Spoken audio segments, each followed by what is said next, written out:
Hey, what's up, everybody? Welcome back to sunny Florida. We are here with Allyn Hane, born and raised in Florida. Took a little break in Indiana, but he's back. And from frigid Indiana. What was it, snowing when you came down, John? I beat the storm out here, but yeah, we ended up getting almost a foot of snow, so I slipped right past it. John Pajak in the house. We are at the Hype House, thanks to our friends at the Launchpreneur Academy and the Hardscape Academy, giving us the time and space to create this content. And thank you also to Xmark, Company Cam, and Kohler Engines for giving me the opportunity to come down here to Florida in February. I really appreciate it, and getting to chat with guys like yourself. So, Allyn, we'll start with you. When I talked to you a couple years ago at Jason Creel's event, Yard Mastery has really grown since then. Give us a little update, man. I was just talking to Brett, and I was like, man, things have changed a lot in 2 years. Yeah, maybe I better talk to him about what he's revealing. We're supposed to make people think we're small, but no, I'm just kidding. Yeah, so we've grown now. Our app is growing up to well over 100,000 users in the app, and obviously the app is what's driving the business. That's with the program that we have inside of there. And we have our fertilizer line is really growing and been doing real well there, growing the granular and the liquids both sides. So up to 17 full-time employees now, so that's kind of cool. That's awesome. That's incredible. I think you were at like 5 or 6 when you were at Jason's event. Yep, we were. That was when we were just pretty new there. Yeah. That's fantastic. Yeah. So what does it look like day to day in your life now? Because anytime I see you on Instagram, you're fishing. So what's a real life, day in the life Allyn Hane like? Yeah, people do that. They go, aren't you semi-retired? I'm like, yeah, well, I'm glad you think that. But, yeah, so, I mean, right now it's winter, so we're doing a lot of wintertime planning. You know, we have a new revamp for the app coming up. So if people don't know what I do is I sell, I don't sell, yeah, I guess I do sell. I have an e-commerce business called Yard Mastery. And so what we have is a program in an app, and it's the Yard Mastery app, and the program is designed for you put your address in there, and it'll give you a custom program based on soil temperatures at your house, right? It tells you what to put down and when to put it down, and then we have a fertilizer line that goes behind that you can purchase right in the app. That's the idea. And so we ship all over the country. And, this time of year, we're just doing, we're kind of working with all of our vendors. Fertilizer prices are going up, so we're crunching all that math, doing all that adult work that I don't like doing. But now I fired my podcast back up again, which is nice. That's a creative outlet for me, and getting that going, getting that content working. So. Now, I saw your tease, Allyn, on Instagram, but I haven't, it clickbaited me in with this paint turfing, but I haven't listened to your perspective, so this will be my first time hearing it. It sounded a negative connotation in your preview. Yeah. Tell us about this turf painting craze. Yeah, well, I'm glad my little I've never done that before, do like a podcast preview or teaser. That was my first time doing that. Yeah, and I wanted it to sound negative because obviously that gets people to go through. But yeah, I talked about lawn painting and the trend of lawn painting, and I'm kind of tongue-in-cheek, but I'm kind of serious as well. I understand that people paint lawns. You got to do it, right? When I worked for True Green Chem Lawn, we would occasionally have to paint a lawn. Like if a college had a graduation that was coming up and the lawn didn't look good, they would hire us to paint it for the graduation. Totally makes sense, right? You also obviously paint football fields and this and that. But I've said that the lawn paint is going to go the same way that the fitness industry does. So I watch a lot of fitness videos because you can look at me and tell that I'm extremely fit. Just kidding. Because those videos they make you thin. So what I do, though, is I get my credit in by watching fitness videos and learning things that I'll never do. But one of the things that's in that community, and that's really why I watch it, I study communities online, is they have the people that take steroids, right, and say they're natural. I know you never thought your podcast was going this way, but you asked. So I watch that, and these guys say they're natural, so they call them out as fake natties. And there's channels dedicated now to calling out the guys that are saying they're fake natural. There's whole channels that get hundreds of thousands of views. Wow. One of the guys that calls out the fake natties actually was on the Joe Rogan podcast. So this is how big that's, and so I'm making a joke about it, just spilling out saying that I think that lawn guys are going to do this now. So you're going to start seeing all these Instagram photos, right, of all these beautiful lawns, but really it's all fake. They're all just painted. They're really just dead and brown and dormant underneath. So tongue in cheek, that's what I'm saying, but it really just goes into that. So. Yeah, I agree. I don't like the whole fad of this happening right now. Yeah, I don't like it, if I'm honest with you, straight up. It covers up a lot of the disease, and if you don't take care of disease, it will just get worse and worse. Well, and to me, it's a gateway, because then the next thing you're going to get fake turf, right? And then we're all out of business, so come on. And it's not good for the environment Paul's or like, the soil. Are you serious? No, it's really, I had one customer ask me in Atlanta, can you AstroTurf my backyard? And I told him no, because he plays for the Arizona Cardinals. He's like, that's all they do out in Arizona. Yeah, we have fake AstroTurf, and I was like, well, I'm not doing it. So I'll give you Zoysia. Yeah. Bermuda grass can handle it. Yeah. Well, he's got a little bit of shade in his backyard. He could easily get Zoysia, but he wants AstroTurf or whatever. It definitely is. It has problems too. It melts. There's Really? problems here. Yeah, Really? it'll melt here. There's certain they've Yeah. had problems with certain ones they try to roll out down here that melt. in the Wow. sun. Well, I think you're. I think there's enough lawn enthusiasts out there that you're going to be in business for a while. I think we're good. Yeah. Let's talk about the YouTube. You talked about hundreds of thousands of subscribers for the Hulk Hogan channels or whatever, fitness. I watched some of those actually. I'm trying to get in shape. But tell us a little bit about your journey, because you started on YouTube and now you're, like 500,000 subscribers or something like that? Yeah, almost there. Yeah. So give us a little bit update on what's going on with your YouTube journey. Yeah, so I tell people I've been doing YouTube now, I think 11 or 12 years, and I tell people I'm like an 8th grade teacher. I teach the same subject every year, and I always have to keep it fresh. And so that's been the challenge, because really what I'm teaching is about an 8th grade level. It's how to apply product, NPK, how to measure fertilizer rates, nitrogen rates, what does 3 ounces per thousand mean? How do I mix that into a gallon of water? What's my walk speed have to do with the size of my lawn? All these things, right? It's basic 8th grade skills, and I think it's actually very good to continually practice those. I think it's good for your mind. And that's really the whole part of what I do. Is I think it's very stimulating for people's minds. I think it's fun. It's interesting. It gets you thinking in a way that you're not used to thinking, because you're using math skills against something that's alive and is driven by the weather. So that's a really interesting dichotomy. There's a lot of really cool things you could get really deep on what lawn care truly is. What was the question? YouTube. your YouTube journey. I guess I'm telling you where my YouTube journey is. I'm trying to get more philosophical this year. I always look for new analogies. Last year I talked about street medicine versus being a doctor, and that, things that universities talk about isn't the same as when you're actually in a lawn and treating it in the real world, right? And I know John can relate to that. Mm-hmm. The real world is nothing like what the book says all the time. And so that was my analogy last year. I think this year I'm going more philosophical, maybe like part of this lawn painting thing that I was having fun with. So I just try to do that. What are different ways I can approach it? What are different metaphors I can use to shed light on subjects? And then how's that been podcasting? Because that's a different animal Yeah. than YouTube, but you seem, at least watching it, you seem like you enjoy hosting the show. I do. I like just rambling, like you see I do now. I just like to get on a topic and just riff. And sometimes it goes in a complete area where I'm like, that was really stupid, and I just put that on the cutting room floor. But other times, I think that the subject matter comes out nicely. So the thing about podcasts, at least the style that I do, where I'm just talking, is I think people just have it on in the background. It's just, that's cool. I don't mind being your background to your day. That's pretty awesome. So Lawns across America. Lawns Across America. Now, are you going to put them out once a week or? Yeah, I'd like to do once a week, but I think it's going to be twice a month right now. Okay. And but yeah, I answer actual questions in there, so a lot of it'll be Q&A when we get into the season, right? I'll see, because I get so many questions sent to me that I can't answer an email. So what I do is I just aggregate those, because they're all the same, or there'll be like 4 every week that have many, and now I'll answer those in the podcast. So that's a lot of that too, like a home garden show. Call in, ask a question, it's like that.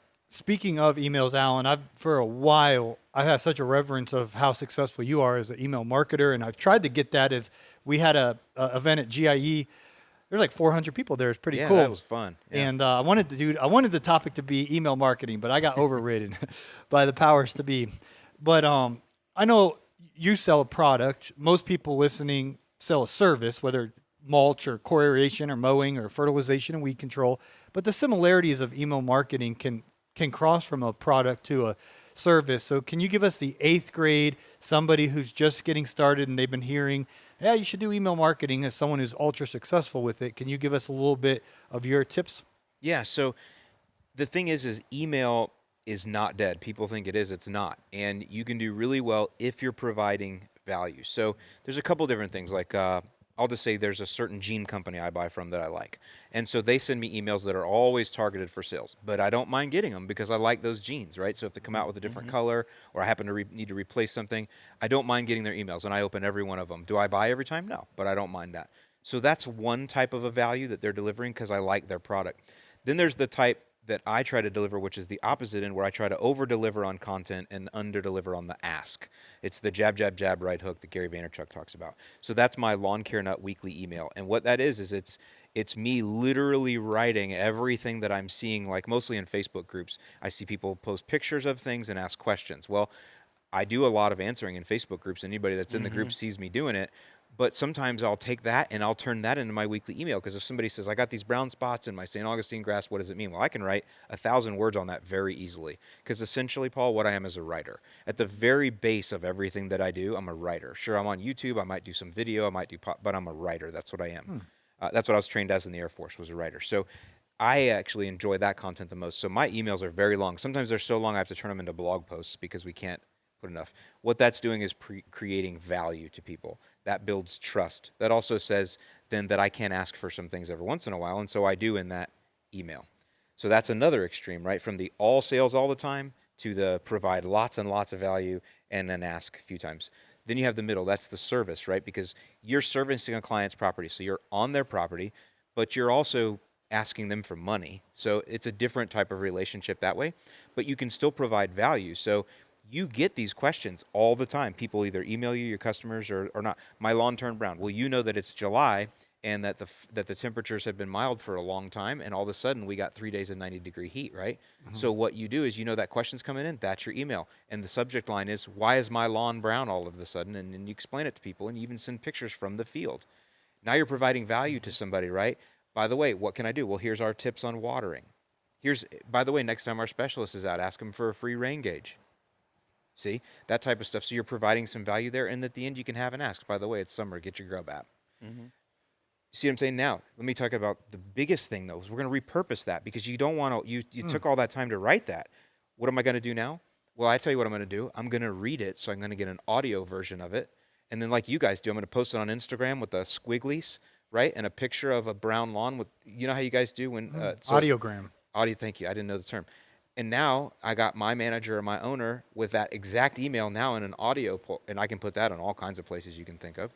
And then I'm also going to post it on my blog, because in an email it doesn't get Google indexed. So I'm going to post it on my blog now. And so now I have that record for if people are searching, they'll find it and get the answer. I also have it for customer service. When customer service, somebody calls in or emails in, let's say somebody emails in with that question, the customer service doesn't have to type it. They just go, here's a blog post we just put up 2 days ago, Mrs. Jones. We knew you were going to ask.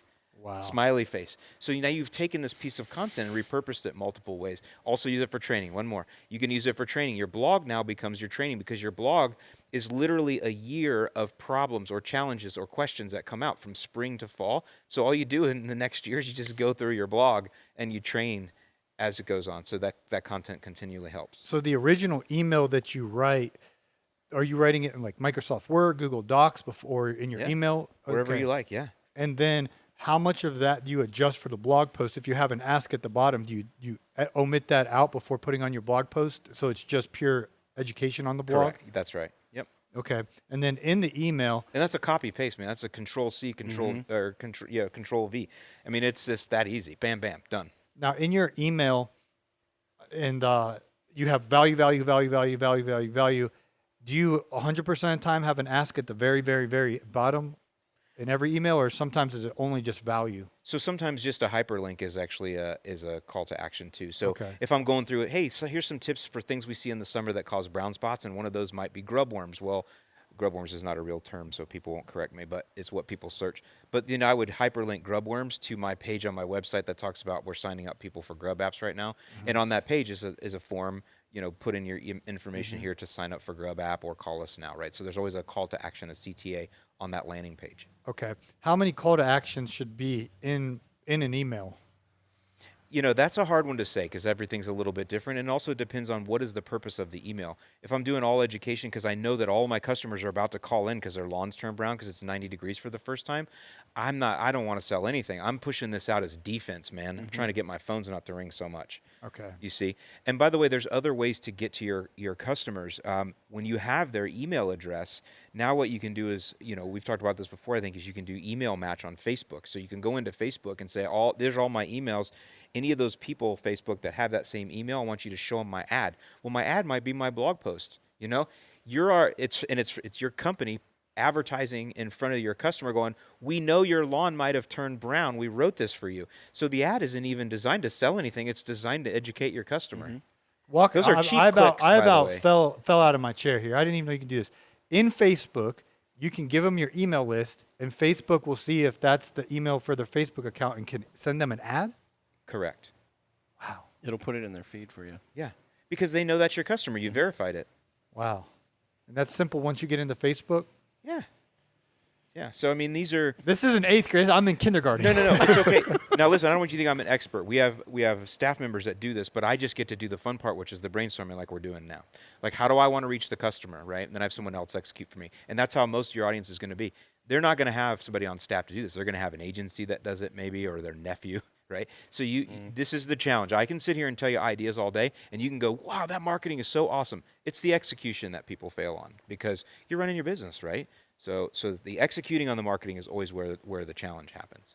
Got it. Well, guys, I've been getting the eyes from Naylor and Fullerton, and we got other content creators in the house, and Allyn's in high demand around here. So I just want to say thank you, Allyn, for bringing us. Toro's giving 2 heavy mowers, if they're the same ones. Love me some Toro. They are. They're awesome. And I believe, 21-inch commercial grade mowers. They are. So we'll be Battery. giving away those Saturday. Yeah, battery.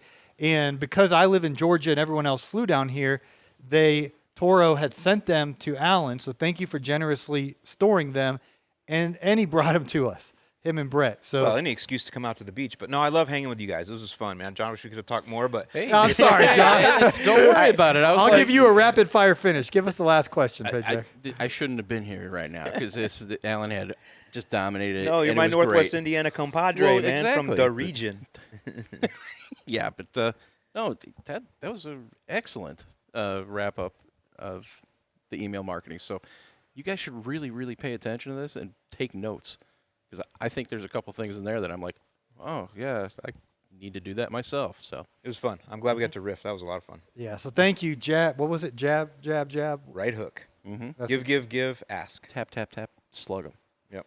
Got it. Well, thank you to Allyn. Thanks again to the Launchpreneur Academy and the Hardscape Academy for giving us the beautiful time and space. Brian went all out on the rental, huh? No joke. Yeah. It's A+. very nice. So we Beautiful. appreciate the opportunity. And he's the Lawn Care Nut. You can check out his podcast. It's called Lawns Across America. And, of course, yardmastery.com. And then on the YouTube. Yep, the Lawn Care Nut on YouTube. Well, thank you for your time, Allyn and Thanks. John. Thank you very much. Thank you. Cool. We could have kept going all day, but Brian peeked around. I think he was looking Yeah, and for I it. just keep going until you guys shut me off. That's how it works. That was good because that was really a lot different than Caleb's. I'm trying to do is keep them all different. Yeah. So that was good. I've been trying to pick your brain about email Well, I'm glad we marketing. got to talk about repurposing content. That was fun. Yeah. Thank you, Allyn. That was really good.